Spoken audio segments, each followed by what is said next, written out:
What's up, guys? Hi, and welcome to Uncle Scott's Pancast. Hope you guys had nice holidays, nice Christmas, nice New Year's. We're going to start this first Pancast of 2022 by unboxing a Falk Culinair Copper Saucepan. We are also going to have a mini review of a Thermapen.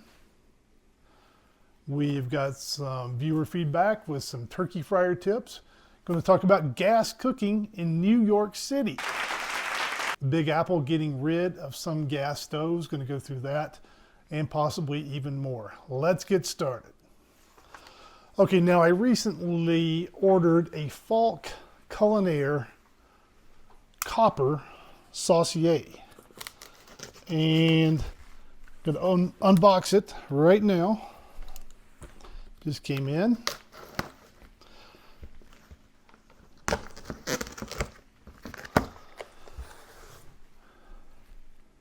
And I got turned on to Falk,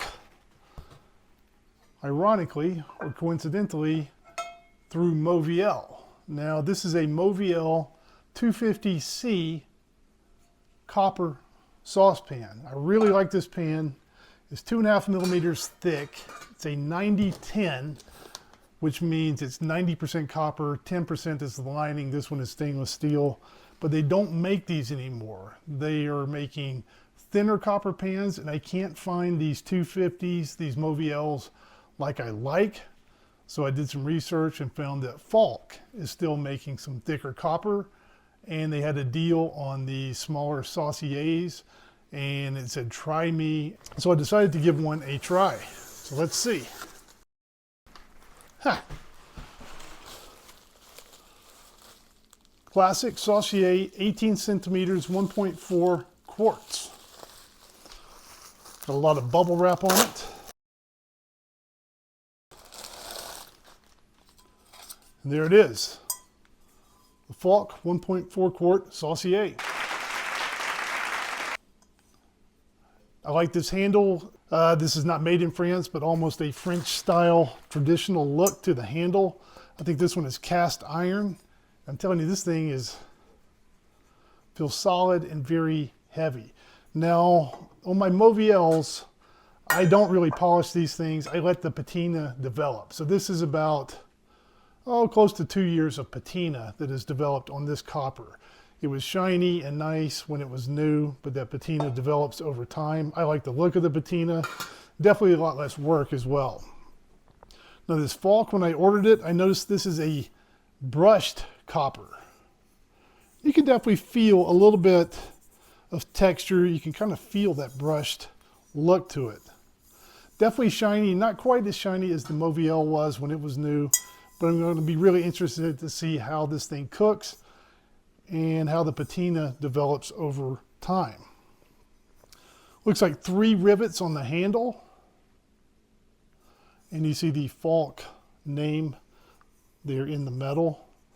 And a stainless steel interior cook surface. So right out of the box, it looks pretty neat, feels heavy and solid. And I like the look of the brushed copper, my first brushed copper piece of cookware. And we'll see how it cooks. Look for a full review of this pan soon. ThermoWorks, Thermapen ONE. Let's do a little mini review of this guy. My wife got me this for Christmas. There's not enough information for really a big in-depth standalone video, but I thought I would run through some of the features of this thing. I really like it so far. Now, one thing I like about it is that it makes me feel more official. All the big time snooty snoots on TV, on the cooking shows, they all seem to use these Thermapens, and now I have one for myself. So I feel a little bit more official. Now beyond that though, I really like the simplicity of this thing. There's no app, there's no Bluetooth connectivity. It's not trying to download cooking times for various meats and sell me something, upsell me on a pan or a recipe. All it does is tell the temperature, and I like that. I like simplicity. I like it when a product does one thing and does it right. Now to turn it on, all you do is extend the temperature probe. It's got a nice big display and it tells the temperature. What more could you want from a Thermometer. When it says Thermapen ONE, that one refers to 1 second. It will take a reading in a mere 1 second, so it's pretty darn quick. It's accurate. It comes with a certificate of calibration. I think they say this thing is accurate to within a ½ degree Fahrenheit. Plenty of accuracy from me. You wouldn't want to run it through the dishwasher by any means, but it does say it's waterproof, so it can get a little bit damp, a little bit wet. I would not submerge it in water. And I think they say about 1/8 of an inch at the tip of the probe is where it takes the temperature reading. So you got to be careful and stick it into the middle of a roast, for example. You want to make sure that middle is done as opposed to the sides. Here on this pork roast, I could tell a difference of about 40 or 50 degrees between the sides, which were getting done earlier, and the interior of the pork roast, which still needed another 10 minutes or so to come up to temperature. So very important to have an accurate thermometer when you're cooking raw meat. You want to make sure your meat is done correctly. So the ThermaWorks Thermapen ONE, if you're looking for a good food thermometer for your cooking, for your kitchen, this is definitely one you should check out. Now, I had asked a few weeks ago for tips on dishwashers. We had a KitchenAid, bought it 4 or 5 years ago, and it conked out, and the repairman, it was like he had opened up a medieval scroll when he came out to list all the things wrong with it, and he didn't even try to upsell us on any kind of repairs. He just said he would just go buy a new one. So we've been looking for dishwashers. I asked you guys for tips, and by far the brand most recommended by you guys was Bosch. Well, we had a few people recommend Miele and a few others, but by far Bosch was the #1, so we're going with a Bosch. And if anything goes wrong, I'm going to tell my wife it's your fault. Now, do you have gas? I know I do. If you're in New York City and have gas, if you cook with gas, have a gas stove top, you should consider yourself lucky. They have passed a new rule up there for new construction, new buildings. There's going to be some different phase-ins for different types of buildings, but no natural gas hookups. No natural gas hookups in the new buildings. That means you're going to be stuck with some sort of electric stove, either induction or coil or electric flat top. Yuck. Now, it's not going to apply to existing gas cooktops. So if you already have a gas stove, you should be fine. You should be grandfathered in. It's also not going to apply to commercial kitchens. So presumably restaurants are going to be able to continue to use their gas stoves. New York should remain a foodie destination. Now, my problem in general when anything is grandfathered in is that when a controversial decision is implemented, it's never quite important enough to make it apply to everyone.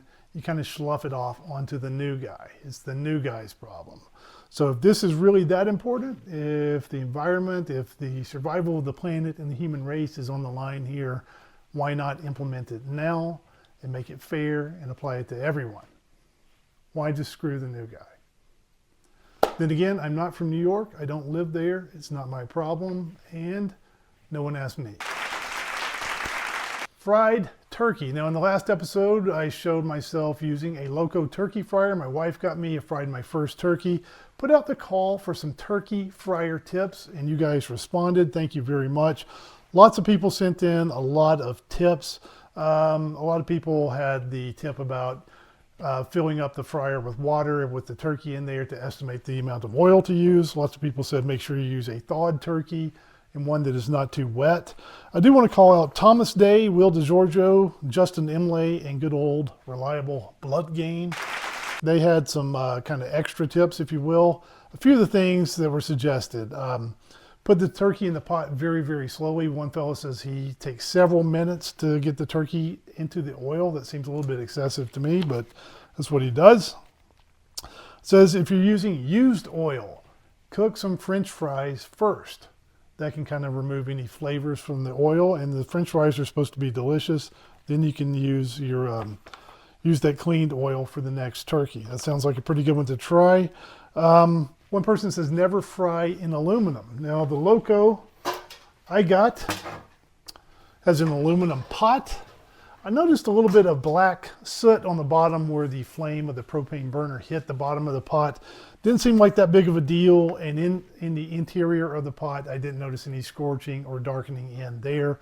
Hopefully if I only cook a couple of turkeys a year, than aluminum pots. Hopefully it will not be that big of a deal. I don't have any actual information on cooking in aluminum.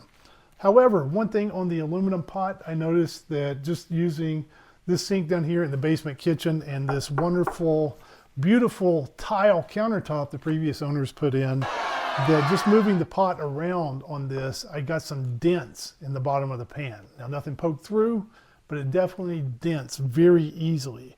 So if I were looking for a new turkey fryer, if I were going to upgrade, I might look at getting one with a stainless steel pot. It might be a little bit tougher and possibly, even though I don't really know, it might be a little healthier. Who knows? A couple other people sent in links to some other turkey frying videos on YouTube, and I watched them, and two of them that I liked are one by Alton Brown. And in his video, it was a fantastic video. I watched it start to finish. He kind of rigged up a foldable ladder over the cooking pot and had some sort of pulley system where he lowered that turkey down into the oil. Fantastic video, but I am not going to do that. It's just too much work to have to move a ladder and all that just to cook a turkey. The one I found very helpful was one by Andrew Zimmern. And what he did was take a turkey and cut it up into pieces and fry the pieces. That's what I took from him. You don't have to get a big turkey with the wings and legs and cavity and have it cooking standing up on there. What you can do is cook it in pieces. Now, I didn't get a full turkey and cook it in pieces. I cooked another one on New Year's Day out here in the 23-degree weather, cooking my turkey. But what I did was go to the supermarket. Our local grocery store here has a really good meat department. I talked to the butcher, and he went in the back and brought me out a couple of boneless turkey tenderloins, essentially ginormous chicken fingers. So I didn't cut up an entire turkey like Andrew Zimmern did, but I did use pieces. Now, I don't like the wings, I don't like the thighs, I don't like the dark meat on a turkey. And these tenderloins actually turned out to be plenty of turkey to feed 4 people at a nice New Year's Day meal. So I seasoned those, I put them in a little flour and buttermilk, carefully lowered those in. Used my Thermapen ONE for the very first time to temp these. Made sure they were up to temp, and these things were actually fantastic. Now, growing up, we always had baked turkey, roasted turkey on Christmas and New Year's, a few other times throughout the year. And no offense to those turkeys my mom cooked, but these fried turkeys are absolutely superior. It's absolutely delicious, this fried turkey. I'll probably never bake a turkey again. I'm going to fry turkeys. I'm just not going to get the whole bird. I'm going to fry just the breast, just the pieces, the white meat that I like. And it was absolutely delicious. We tore through most of these on New Year's Day, and then we put out leftovers the day after, and the turkey was the first thing to go. So, now, what about doing a little bit of drinking? My wife got me a bunch of bar accessories, some glasses and stuff. We're going to test these out. Unfortunately, not in this episode, but in the next Pancast. If you want to see that, make sure you're subscribed and your notifications are turned on. Look for links somewhere on this screen to other videos you might enjoy. Check out the shopping links below. Thank you for watching. We'll see you again next time on Uncle Scott's Pancast.